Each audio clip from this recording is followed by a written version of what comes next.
Hello everyone, my name is Kinetic and welcome back to Elder Scrolls Online News here on my channel. I have a little confession here. I'm a little late getting to this article. This is information about the Sorcerer, a skill overview of the Sorcerer in Elder Scrolls Online. This was posted on September 20th, and yeah, today isn't really September 20th. Or even the 21st or the 22nd. But hey, I've got a good excuse. I was celebrating my birthday around that time, and yeah, I was probably recovering from a sugar overdose. I ate just ridiculous amounts of cake. Anyway, let's get to this. We've got the skill overview for the Sorcerer. Going over it, just like before, these are all skills and abilities that are, being developed still currently. And so they're bound to change in some way or another. And we don't even have any numbers here to represent the amounts of damage or anything like that. So it's just a conversation piece. That's all this is, right, guys? And also I would like to remind everyone that these can be mixed and matched. These are 3 trait lines that I'm about to discuss for the Sorcerer, but it's not strict, like this is only what you will have available to you, so mix and match as you please. So keep that in mind as we look over these abilities and passives and stuff like that. The first line we've got here is Storm Calling. This is all about kicking ass and taking names later. We've got, first of all, an ultimate ability called Overload. It is a toggleable attack mode. While Overload is active, light and heavy attacks are replaced with empowered versions that cost ultimate as a resource. Remember, you have a resource that you use to activate your ultimates, but this is quite interesting because this is the first time we've seen a toggleable, which means you can turn it on and off as you want. I mean, this is not the first of its kind in MMOs, certainly, but this is the first time we've seen something like this, I think, in the Elder Scrolls Online. And I wonder, is it going to be simply the numbers that are going to change, or will we, how much of a visual difference? I have to admit, I'm a junkie for flashy effects if I do play a mage or a sorcerer or something like that. So I'm hoping that, like, when you really go into Overload, that you really go into Overload visually as much as literally in terms of how much damage you do and stuff like that. Time will tell. We will see just how awesome Overload looks. Next up we have, and I'm just going to cover not all of these, but some of the ones that stand out for me, right? Mage's Fury calls lightning from the sky, dealing shock damage. This spell also applies a debuff to the target, which causes them to explode, dealing bonus damage once they pass below a health threshold. And this is something that also kind of makes me think, I wonder what it looks like when my enemies are exploding from lightning damage. That sounds pretty awesome. This is the type of thing I can see Sorcerer is going to be spamming as much as they can. It sounds awesome, and hopefully it looks as awesome as it sounds. Here's kind of a bit of a utility kind of skill here. Bolt Escape, teleport forward in a straight line, stunning nearby enemies. This is going to be pretty awesome for PvP, it sounds like, as well. Not just for PvE, but being able to teleport away from your enemies and stun them at the same time, that's pretty awesome. And this stood out for me as well. We've got Lightning Form. Wrap yourself in electrical currents, increasing your damage reduction for a short duration while dealing shock damage to all nearby enemies. So you get a bunch of mobs around you, or a bunch of enemies in PvP or something like that, trying to whack away at you and bring you down. Just throw up your Lightning Form and they will be dealing less damage to you, but taking damage while they try to hit you. Sounds pretty sweet. As far as the passives go, this definitely made my eyebrows twerk right here. Disintegrate. Your lightning-based spells have a chance to instantly disintegrate low health targets. Oh, really? Because that sounds kind of familiar.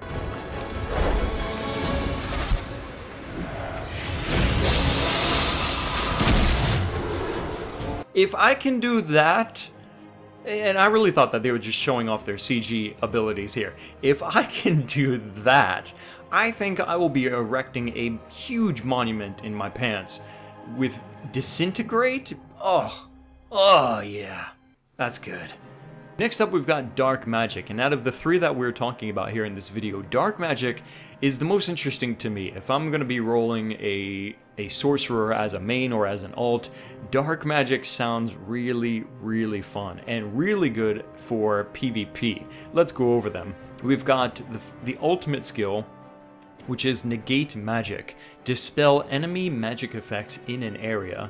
Enemies who are spellcasting within the field are silenced and take additional damage.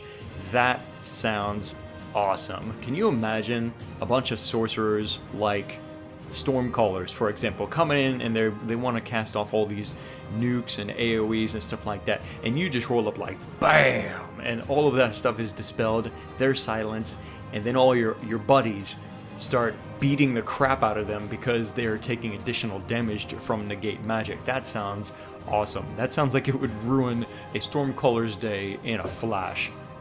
Here's something else that popped up interesting to me. Encase. Dark shards erupt from the ground, immobilizing enemies in front of you. So, kind of takes me back to thinking about all the snares and crowd controls that Dark Knight had as well. Repulse. Nearby enemies are knocked backwards and snared for a short duration. Huh.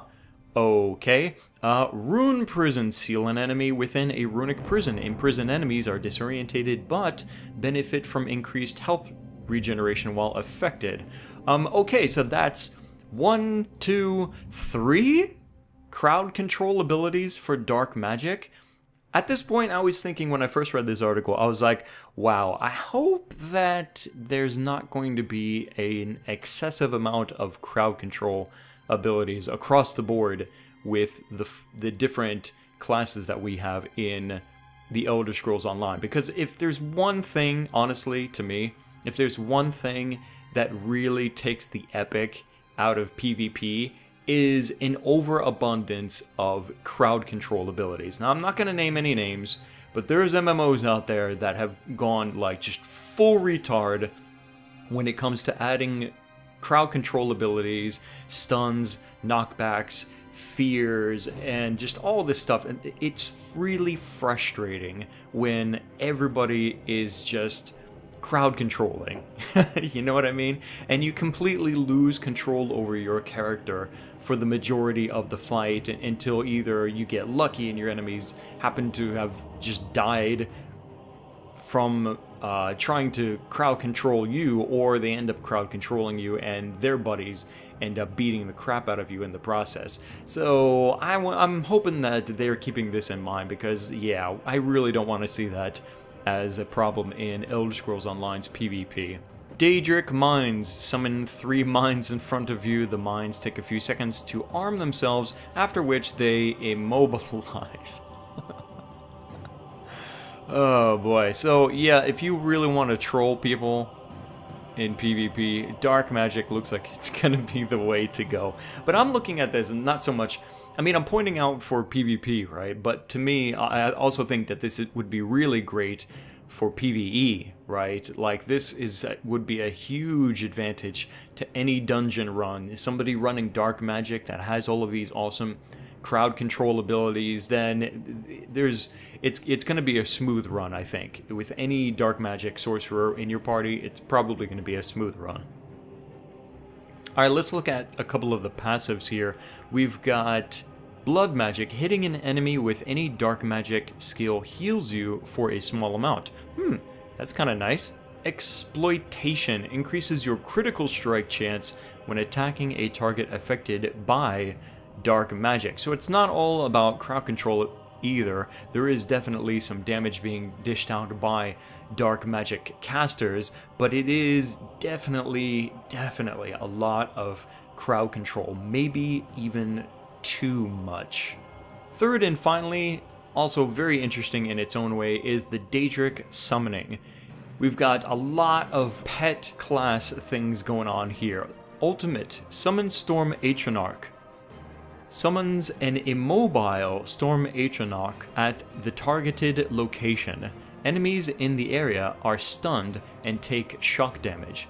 The Atronach casts lightning spells and is extremely durable. That sounds like it would really screw up somebody's day this is another one of those ultimates that's really standing out to me among sorcerers that can have a powerful effect on battles, both in PvE and in PvP. Here's another pet ability, you could say. Unstable Familiar. Summon a Daedric Familiar to attack enemies. The maximum magicka of the caster is reduced by a small amount while the familiar is alive. And this is not the first time that we will see a pet that reduces the amount of magicka the spellcaster has. In fact, that's an interesting way that they kind of split the power of a Daedric summoner with its pets.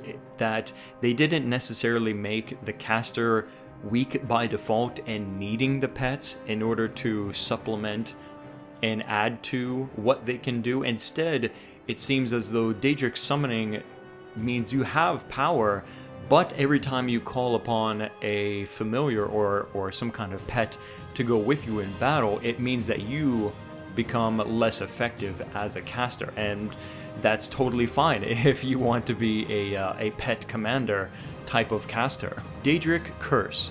Curse an enemy. When the effect expires, all nearby enemies take damage. Only one curse may be active at a time.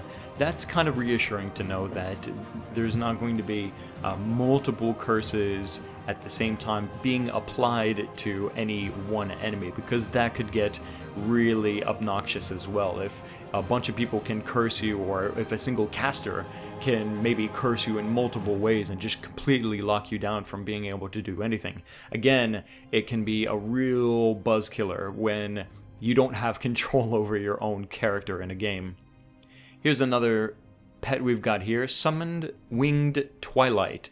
Summon a Winged Twilight to attack nearby enemies. The maximum magicka of the caster is reduced by a small amount while the Twilight is alive. Haven't seen many of these. We've got Bound Armor, a protection spell for casters. Summon Magical Armor. While toggled, gain increased armor at the expense of magicka regeneration. I wonder just how much that's going to reduce your magicka regeneration. Here's another protection spell, this time also affecting your pets. Conjured Ward. Create a damage shield on yourself and your summoned creatures, absorbing a percentage of the damage taken.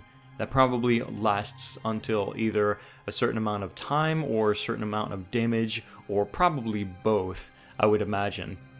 And into the passives we've got Rebate. I kind of like the name of this one. Receive magicka back when one of your summons are killed, which is pretty sweet. We already know that the maximum magicka of the caster is reduced by a small amount, right, whenever they have a pet out or something like that. So not only when they lose their pet will they, of course, gain back their maximum magicka available pool, but with Rebate, they will also receive some of that magicka restored into that pool. So that's a nice touch there in the passives, I think.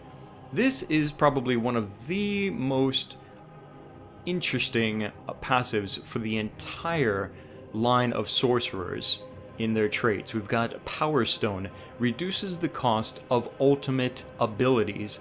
I can think of nothing better, honestly, among any of these passives than reducing the cost of your ultimate ability. That sounds like something everybody is going to want, not just sorcerers either, but any line of any class. To be able to perform your ultimate abilities more often, hell yes. Hell yes, give me Power Stone. And then we've got a couple of other passives that are specific to the Daedric summoning line. This one here, Expert Summoner.